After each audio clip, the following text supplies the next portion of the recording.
శ్రీ గణపతియే నమః. ఓం శ్రీ గురువే నమః. ఓం శ్రీ మాత్రే నమః. ఈరోజు యూట్యూబ్ ప్రేక్షకులు అందరికీ, నా వీడియోలు చూసి ఆదరిస్తున్న వారందరికీ పేరు పేరు నమస్కరిస్తూ ఈరోజు మరో వీడియోను మీ ముందుకు తీసుకుంటాం. ఈ బుద్ధి రేఖ గురించి చెప్పుకుంటూ వస్తున్నాం. ఈ బుద్ధి రేఖ యొక్క ప్రారంభ స్థానము, ఎండింగ్ స్థానం అంటే చివరి స్థానం. ఈ బుద్ధి రేఖ అనేటువంటిది చంద్రస్థానం చేరుతుంది, ఒకటో పూజ చేరుతుంది, ఒకటో పూజ అంటే అరచేతికి పక్కకు చేరుతుంది. అంటే పక్క పూజిస్తా ఒకటో పూజకి, అంటే ఇది ఒకటో పూజ. ఇది చూడండి, మీకు ఈ ఒకటో పూజ, ఇది చంద్రస్థానం. ఈ రేఖ వచ్చేసి కిందికి చేరుతుంది, మధ్యలో ఆగుతుంది, లేకపోతే ఇక్కడ ఆగుతుంది, లేకపోతే కిందికి చేరుతుంది. ఎవరికైతే చెయ్యి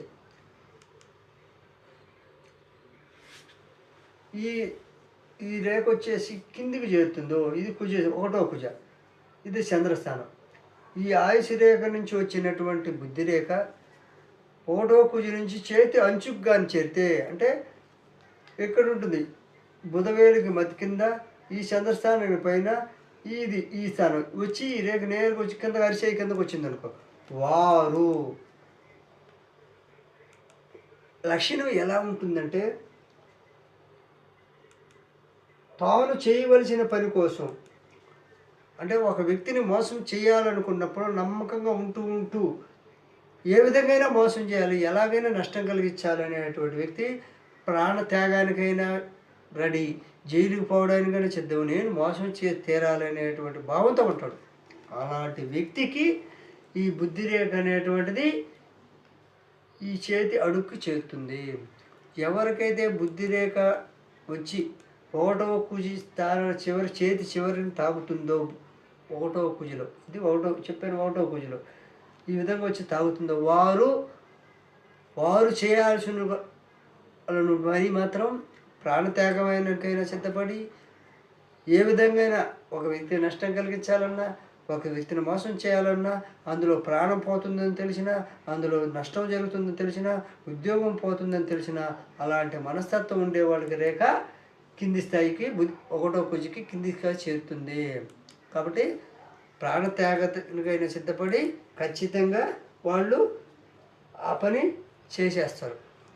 అదేవిధంగా చంద్రస్థానం అడుగు భాగం చేరితే పనుల్లో సరైన నిర్ణయం తీసుకోలేక నష్టపోయేవారు, పనులు జరగవు. అయితే ఇప్పుడు ఈ రేఖ వచ్చేసి ఇలా చేరింది. అలా కాకుండా ఈ రేఖ ఈ చంద్రస్థానం అడుగుకి, ఇది చంద్రస్థానం అడుగు, ఇది కుజిస్థానం అడుగు. ఈ కుజిస్థానం అడుగు చేరితే తాను చేయాలనుకున్న పనిని ప్రాణం పోతుందని తెలిసినా చేస్తాడు.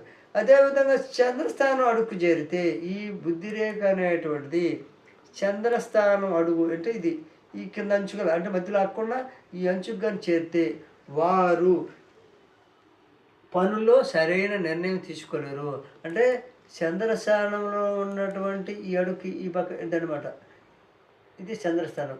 ఈ రేపు వచ్చి చంద్రస్థానం ఒక అడుగు చేరిపోయినా, అంటే కిందికి రావచ్చు, పక్క అడుగు భాగానికి వచ్చి చేరితే వారు పనుల్లో సరైన నిర్ణయం తీసుకోలేక నష్టపోతారు, సక్రమంగా నిర్వహణ చేయలేక నష్టపోతారు, వాళ్ళు అనుకున్న పనులు జరగవు. అలాంటి వారికి ఈ బుద్ధి రేఖ అనేటువంటిది చంద్రస్థానం అడుగుకి చేరుతుంది. ఎవరికైతే చంద్రస్థానం అడుగు బుద్ధి రేఖ వచ్చి చేరుతుందో, అడుగంటే ఈ అంచుగా చేరవచ్చు, ఈ కింద ఇది చంద్ర అడుగు భాగానికి కిందకి నేరుగా కింద కూడా వచ్చే సూచనలు కూడా ఉంటాయి.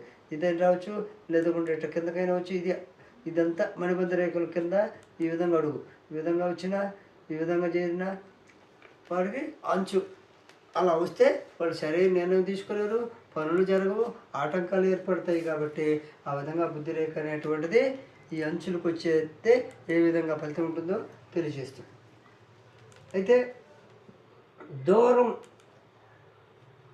రెండు కుజుల మధ్య దూరం తక్కువ ఉంటే, రెండు రేఖల మధ్య దూరం ఎక్కువ ఉంటే అందరినీ అదుపులో ఉంచుకుంటారు, సంఘ జీవితం ఇష్టం, రాజకీయ అభివృద్ధి, ప్రజలకి వీరి మీద మంచి నమ్మకం, పనుల్లో సాహసం, ప్రజల పనులు పూర్తి చేసే వరకు నిద్రపోరు. అయితే ఈ ఆయుష్ రేఖ ఈ ఆయుష్ రేఖ, ఈ బుద్ధి రేఖ అనేటువంటివి ఇది ఆయుష్ రేఖ, ఇది బుద్ధి రేఖ. ఇట్లా ఉంటుంది. అంటే ఇప్పుడు వరకు ఈ ఆయుష్ రేఖ బుద్ధి రేఖ కలిసి వస్తాయి. కలిసి వస్తే మైండ్ మెచ్యూరిటీ లేదు, తల్లిదండ్రుల మీద కొంతకాలం ఆధారపడి విడిపోయినప్పటి నుండి సొంత నిర్ణయాలతో సొంత పనులతో బతికేవాడికి రేఖ ఈ విధంగా విడిపోతుంది. అలా కాకుండా చిన్న వయసు మామూలుకి ముందే విడిపోయి వస్తుంది. ముందే విడిపోయి ఉంటే బాల్యం నుండే మెచ్యూరిటీ గల పర్సన్గా ఉండి వారు ఏం చేస్తారంటే అంటే ఒకటి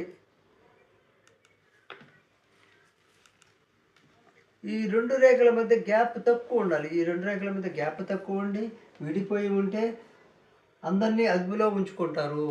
అంటే మీకు ఈ విధంగా ఉంది కదా, ఈ గ్యాప్ మరీ ఎక్కువ లేకుండా తక్కువ ఉంటే ప్రతి ఒక్కరిని అదుపులో పెట్టుకోవాలనే దౌర్జన్య కారణం ఉంటుంది. అంటే అదుపులో పెట్టుకోవాలని పెట్టుకుంటారని కూడా చెప్పొచ్చు. ఒక రకంగా చెప్పాలంటే అదుపులో పెట్టుకుంటారు. సంఘ జీవితం అంటే ఇష్టము, రాజకీయ అభివృద్ధి, ప్రజలకు వీరి మీద ఈ విధంగా ఈ రెండు రేఖలు విడిపోయింటే ప్రజలకు వీరి మీద నమ్మకం, పనుల్లో సాహసం, అంటే మామూలుగా సాహసం చేసే పనులు చేస్తుంటారు. ప్రజల పనులు పూర్తి చేసే వరకు నిద్రపోరు. తను నమ్మిన వారికి వారి పని పూర్తి చేసే వరకు నిద్రపోని వారికి ఈ యొక్క బుద్ధి రేఖ అనేటువంటిది స్వతంత్రంగా ఉంటుంది. అంటే ఈ రెండు ఆయుష్ రేఖ, ఈ ఆయుష్ రేఖ ఈ బుద్ధి రేఖ మధ్య గ్యాప్ కూడా తక్కువ ఉంటుంది. ఈ విధంగా ఒకటికొకటి కలవకుండా ఇది గురుస్థానము, ఇది శుక్రస్థానము, ఈ రెండు మధ్యలో రేఖ వస్తుంది. ఈ విధంగా వచ్చి ఈ పెద్ద గ్యాప్ లేకుండా కొద్దిగా గ్యాప్ ఉంటుంది. ఈ గ్యాప్ తక్కువ ఉంటే వారు సంఘ జీవితాన్ని కోరుకుంటారు. ప్రతి ఒక్కరిని అదుపులో పెట్టుకోవాలని ప్రయత్నం చేస్తారు, అదుపులో పెట్టుకుంటారు. ఈ విధంగా ఆ రేఖలో ఉన్నటువంటి మంచి రేఖలను బట్టి, మంచి లక్షణాలను బట్టి వాళ్ళు అదుపులో పెట్టుకోగలరా, లేకపోతే దురుద్దేశంగా మనసులో అందరిని అదుపులో పెట్టుకోవాలని చూస్తున్నారా, మోసం చేయడానికా, లేకపోతే అత్తల సంపద దోచుకోవడానికా అనేటువంటిది ఆ యొక్క రేఖల చెడుని బట్టి తెలుసుకోవాలి. అంతేగాని మంచిగా ఉంటే మాత్రం వాళ్ళు ఇతరులను అదుపులో పెట్టుకున్నప్పటికీ వాళ్ళకి మంచి చేయాలనే ప్రయత్నం చేస్తూ సాహసం చేస్తూ మంచి పనులు చేస్తారు. అదే చెడు లక్షణాలు అంటే వాళ్ళని అందరిని అదుపులో పెట్టుకొని వాళ్ళని ఆధారంగా చేసుకొని 10 రూపాయలు సంపాదించుకొని మోసాలు చేసుకుంటూ వ్యసనాలకు అలవాటు పడే వాళ్ళకి ఈ రేఖలో చెడు గుర్తులు ఉంటాయి. కాబట్టి బుద్ధి రేఖ యొక్క ప్రారంభ స్థానము,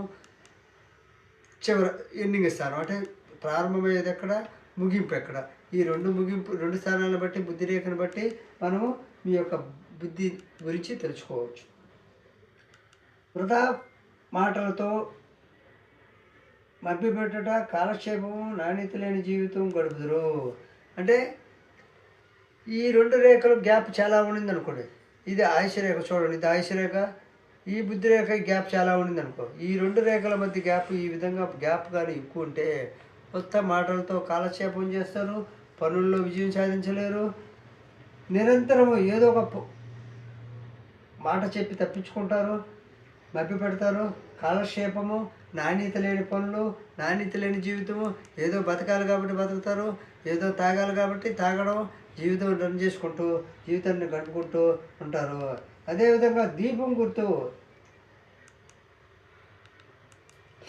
ఎవరికైతే ఇప్పుడు దూరం పెరిగితే మాటలతో కాలక్షేపం చేస్తారు, పనుల్లో సామర్థ్యం ఉండదు, వర్త ఉండదు, కానీ అంతా మేమే చేసినట్టు పూసుకొని చెప్పుకుంటూ బతుకుతారు.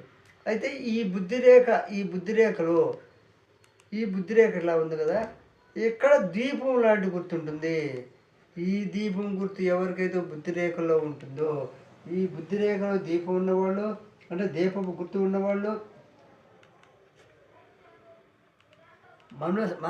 మనోధైర్యం కోల్పోతారు, బుద్ధి చెడి బాధలు పడతారు.